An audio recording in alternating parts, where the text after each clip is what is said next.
Hi, and welcome to this Tuesday edition of Focal Point on AFR Talk. Brian Fisher is my name. The program is Focal Point. The network is the American Family Radio Talk Network, AFR Talk. And just a programming note about yesterday, as many of you are aware, we had a tornado actually cut a swath through the city of Tupelo.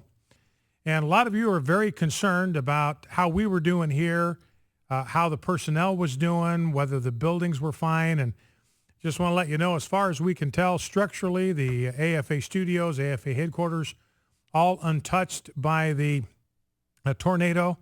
My family, fine. Our home, fine. The other members of the AFR Talk, the Focal Point production team, our production team here for this program, all their homes are fine. Their families are fine. We have had some families who are a part of the AFA network that work here who did experience some significant structural damage to their homes. One of them basically had his roof caved in, water, just torrential rain in connection with that storm, torrential rain pouring into his home. And last we heard from him, he thought maybe their whole home was just going to have to be bulldozed. There may be nothing left to salvage. We have other personnel that are home today because trees have fallen on their cars. We have one man, a tree fell into the roof of his house, opened up a hole in the roof over the bedroom of his daughters. They were spared. They were fine. As far as we know, there's just been one death here in the city of Tupelo, despite the fact that the tornado cut a pretty good swath through the city. But I want to thank all of you for your concern. Thank you for your prayers. That's why we were off the air basically from noon yesterday forward. The storm hit at about 3 o'clock our time, 2:30 to 3 o'clock our time, but we could see the radar. We could see what was coming. And so the management here at AFA and AFR Talk made a wise decision to send everybody home. And it's a good thing they did, because it turns out, and this is the sovereign part of this, it turns out that AFA, the studio in which I'm sitting right now, our headquarters here in Tupelo, were directly in the path of this tornado. In fact, I'm looking right now at a page from the Daily Journal, which is the major newspaper here in Northeast Mississippi, and it has a map of the city of Tupelo, and superimposed on this map is the path that the tornado took, starting on the southwest side of Tupelo and then making its way across Tupelo and leaving the city limits to the northeast out by the mall. And the path of the tornado runs directly over the top of AFA. We are smack dab in the center. You almost couldn't take a laser sight and line up AFA more directly in the center of the path of this hurricane.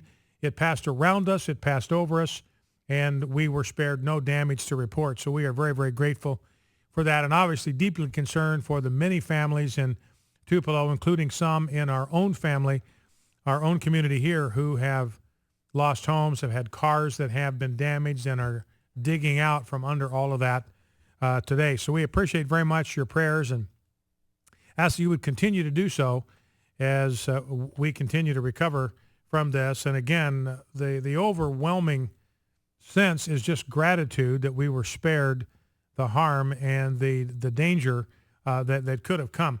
Jeff, would you open your mic just for a second? You and I were talking in our production meeting this morning, and we were talking about this map and talking about the path of the tornado, how it should have just obliterated this place. And we've seen some of the property damage to hotels and restaurants that very easily could have happened to this structure. But, we were just talking, Jeff, about kind of bringing God into the mix this morning, and how sometimes we don't realize what our perspective really is about God in events like this. Yeah, well, I think a lot of us here spent a lot more time looking at the skies yesterday than we usually do, and I was, you'd have time to reflect and pray and think of things, and I was reminded that God has everything in control. I mean, He carries the water so effortlessly for thousands of miles and drops it on the fields exactly where He wants it to cause the fields to grow.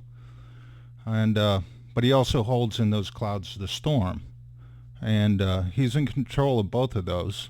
And that's his choice, not ours. And it just reminds you of his sovereignty and his blessings, and that the rains fall on the righteous and on the unrighteous as well.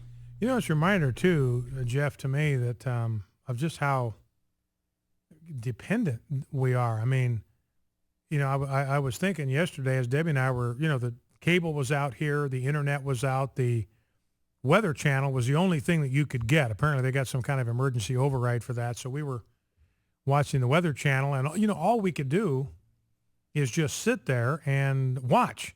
You know, so it's like everybody watches a tornado, but nobody does anything about it because there really isn't anything that you can do. It just makes you realize how helpless and how dependent you are. One of the first things that Debbie and I did when it became clear that the tornado was on a path and we were in proximity, it swept by us by about a mile to the north of our home, but we got down on our knees together and held hands and we prayed. We asked for God's protection over our home, over our house, over our lives, over our property. And then we extended that perimeter out to our neighborhood and asked for God's protection over the city of Tupelo. Yeah. You know, I specifically rebuked Satan, any purposes he might have against our family, against our home, against our neighborhood in Jesus' name, because we've seen the power that Jesus has over the wind and the waves. He can divert them if he chooses to do. But it just reminds us, Jeff, I'll give you the last word, it just reminds us of just how dependent really we are upon a sovereign and powerful God. Oh, that becomes very apparent. I think there was something that went through my mind real quickly because men, we like to take care of and protect and make our families feel safe. And there's a moment when that wind starts whistling through your house and you realize there's not a whole lot you can do, that it really is in control of God, and that we're just stewards of his possessions, our family. And you turn to him in moments like that, and we should do it more often.